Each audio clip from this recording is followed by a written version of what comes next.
Chapter 298. Fine, fine. Skeletons arise. Ding. Has used a special skill. Special skill has been activated. The sleeping dead respond to the call of their commander. How oddly comforting this is. Watching skeletons rise like sprouts in a garden fills a peculiar joy in a corner of my heart. This must be what a farmer feels. It's a bountiful harvest. It's been a good year. My harvest begins with a bright smile, wielding not a scythe but a spear. Each newly risen skeleton met their end under my spear. With each skull shattered, a melodic chime resonated. Ding, ding, ding. You have defeated. A small amount of experience points has been acquired. You have defeated. A small amount of experience points has been acquired. The skeleton warlord, sacrificing his minions for mere experience, spoke in a voice tinged with sorrow. Ah, my soldiers, forgive your disloyal commander, trapped by the cunning of humans, unable to show our true power, and to perish like this. As I was about to swing my spear at the next one, I hesitated for a moment. What did you just say? I said. Cunning humans. Look at this defiance. A creature that should be cowering stands boldly before me, eyes ablaze with anger. The indignity of being reduced from a grand undead commander to a mere source of experience points has kindled a fire within, banishing any fear of obliteration. Rather than offering my soldiers to the likes of you, I would prefer to perish. Whether you perish or not is for me to decide. More importantly, repeat what you said earlier. Cunning humans. Not that part. What else then?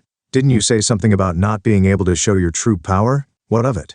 Now that I think about it, you have that strange skill. Something like Commander's Battle Cry or whatever. Yes, how do you know about that? Ah, right. I knew something was off. I forgot about that. I grinned broadly, running my hand over the warlord's skeletal head. Use it. Confusion laced the warlord's tone as he inquired. Commander's Battle Cry? Why? Because if you buff them with that, their levels will increase. I need to suck up a bit more experience points. So hurry up and use it. Depending on how you do, I might let you go. Really? In the human world there's a saying, a man's word is worth 1,000 pieces of gold. It means a man always keeps his word. A bond worth 1,000 gold pieces after losing a mother? What a strange saying. Why would you lose a mother? You're spouting nonsense, you cursed creature. I should just annihilate you right now. Crack. I tightened my grip around the skull, eliciting a frantic outcry from the warlord. Wait, the bone is cracked. The bone. Lord, sending one right now. Wait a moment. So will you do it or not? The warlord's eerie green pupils darted nervously. The skeleton, surprisingly expressive for a mere heap of bones, finally yielded a reluctant consent. I will do it. Good decision, but don't be mistaken. This is not subjugation, it's a contract. A contract? Yes. It's not obedience but a mutually agreed upon contract. This guy, a skeleton, seems more human than I am. So what's the content of this contract? In exchange for cooperating with you, a cunning human, guarantee the position I currently hold. The master of the Black Forest and commander of the Undead Legion? Yes. And in addition, stop this indiscriminate and barbaric slaughter like you're doing now. Did I hear that correctly? The irony of being lectured on brutality by a monster no less, momentarily stunned me. Are you sane? Is that something a monster should say? I find that offensive. I am a skeleton warlord with cold judgment and intellect. Even though I've become a corrupted undead, the spirit of knighthood is deeply engraved in my soul. If you had upheld chivalry, you wouldn't have fallen like this. Truthfully, the memories from my life were erased when I became undead. Then you shouldn't talk about chivalry. This guy is really absurd. Despite his absurdity, this named monster clearly stood apart from the typical instinct-driven monsters who could only shriek monstrously. Anyway, about the contract. After pondering for a while, I finally spoke. Okay, I've decided. Human, will you accept the contract? No, I don't want to. What? His glowing green eyes flickered with bewilderment. I pressed on.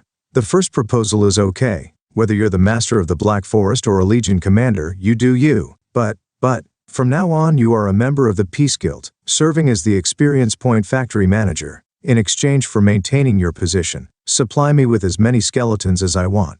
That's absurd. Don't like it? I'd rather perish than become a puppet of a human. Your wish is noted. Sir. Crack. With a fresh fracture in his skull, the skeleton warlord replied in a somber tone. Thinking about it, that's not such a bad contract. As a commander, I cannot abandon my soldiers. Human. As the master of the Black Forest and commander of the Undead Legion, I accept your proposal. Weren't you saying earlier that you'd rather perish than be a puppet of humans? If the commander disappears, the Legion falls apart. Don't be mistaken. I'm enduring this momentary humiliation for the soldiers waiting for me. But you have to sacrifice those very soldiers, right? Their noble sacrifice will be remembered until the day I perish. So, how much is this month's tribute? No, the tribute in troops? observing his willingness to offer up his own as though it costs him nothing.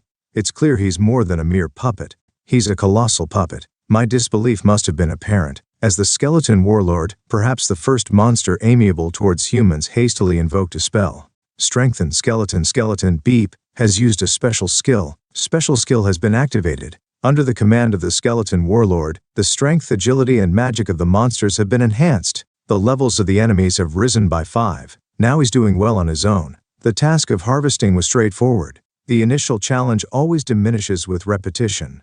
By the second or third attempt, one becomes proficient. The skeleton warlord efficiently marshaled his command, swiftly meeting the troop quota. Legion. Assemble, clatter, clatter. About 100 newly grown skeletons were congregated. Merely brandishing my spear in their direction yielded a cascade of experience points. Swoosh, boom, ding, ding, ding. A smirk formed as I listened to the accrual of experience points. Observing the scene, the warlord spoke with a note of satisfaction. This way it's much faster and easier. Human, have you seen my command? This is the dignity of a commander. Have you ever encountered such a monster so amenable to humans? Seeing him content with this efficient method of tribute, it dawned on me why his soul had fallen. Should a wind of liberation ever sweep through the Black Forest, the remaining skeleton soldiers would undoubtedly be the first to rise up. I feel like I've become the invader here. With this peculiar sensation, I set about gathering the spoils. Skeletons are typically categorized as poor monsters. Their drops usually consist of either rusted weapons, potential tetanus inducers, or half-decayed bones.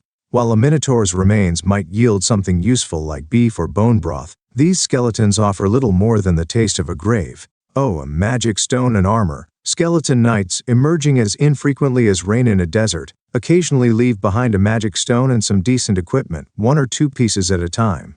But such occurrences are few and far between. This size could easily be worth tens of millions. It was a wise decision to dismiss the guild members earlier. After securing the experience points, now monopolizing the magic stones feels like a double victory. As I jubilantly collected a fist-sized magic stone, the warlord inquired, "Cunning human, what are you doing? Don't you see? I'm collecting the fruits of my labor. Planning to consume it later?" "Consume, you say? Of course not. I'll sell it." "Foolish. Magic stones are a source of power. It's natural to eat them and increase your strength. That's something monsters like you do. Humans are different. It's a well-known fact, but humans aren't the only adversaries of monsters. Inter-monster skirmishes are common, and during these conflicts, they often consume each other to gain strength. Is that so? Humans are truly incomprehensible beings. You could become stronger by absorbing the magic stone. Is money that good? Money is a necessity for life. Besides, humans can't absorb magic stones. Magic stones contain what's known as demonic energy. While it serves as a power source for monsters, it's akin to poison for humans. Think of it not just as energy, but as a contaminant. After briefly explaining this, the warlord cocked his skull. "It's strange that you can't absorb it. I encountered a group of humans long ago using troll blood to heal their bodies." "Ah, potions? That's after undergoing purification processes. Then why not purify the magic stone? Like the troll blood you call potions. If it were that simple, we would have purified them long ago, as expected of a monster so simple-minded.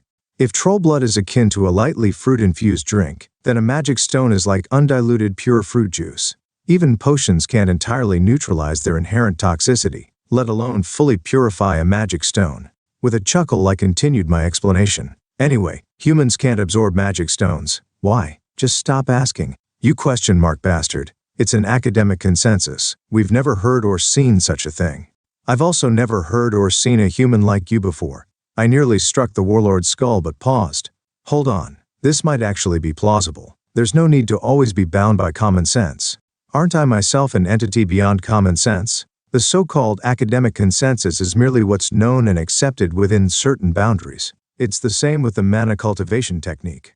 A secret known only to a select few. I hadn't even considered it before my involvement with the Ares Guild. Before and after the emergence of monsters, their realm stayed the same. Secrets tightly held within their inner circles. Absorbing magic stones. Could I attempt it? Just as I was about to retrieve the magic stone from my inventory, the warlord interjected. "Ha. You look like you've been hit hard.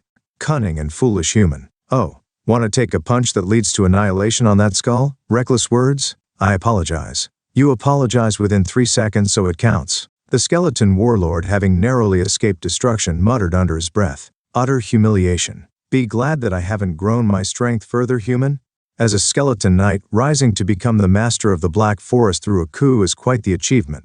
I am now a warlord, the master of the Black Forest and the commander of the Undead Legion. Yeah, I'm getting tired of hearing it. Only later did I come to understand his rise to power in the Black Forest. To overthrow the necromancer, effectively the lord of the land, he must have consumed a significant number of magic stones. Isn't this a complete victory for you? A skeleton, no, a warlord? From a mere skeleton knight to the master of the Black Forest, and even evolved into a warlord. You must have absorbed an enormous amount of magic stones from the necromancer? What are you talking about? He didn't have any magic stones. Huh? Moreover, the necromancer was the one who directly summoned me. Therefore, until recently, his orders were absolute. A summoned creature cannot disobey its summoner. But how was I able to defeat him? The green glow in the skeleton warlord's eyes narrowed slightly. I'm not quite sure why myself. Just a short while ago I suddenly felt freed from his control. Perhaps my magic power had surpassed the summoner's, ascending a step higher. Suddenly? Yes. My magic power increased abruptly and significantly. What does this mean? But like the warlord himself, I was unable to fully grasp the nature of his transformation. After a moment's contemplation, he offered one additional insight. If I were to use a human expression, it felt like being possessed by a ghost. Is that something a skeleton should say? I began to wonder if this entity was even truly a skeleton. It was then as I gazed at the warlord, dumbfounded. His skull rotated, pausing as it fixated southward. With his luminescent green eyes trained in that direction, he clacked his jawbones and announced, "Intruders! Intruders? I can sense everything that happens in the forest. Another group of cunning humans has just stepped into my territory. They're my friends, dude. Whack." With a playful smack on the back of his head, I picked up the warlord's skull and made my way towards the forest gate.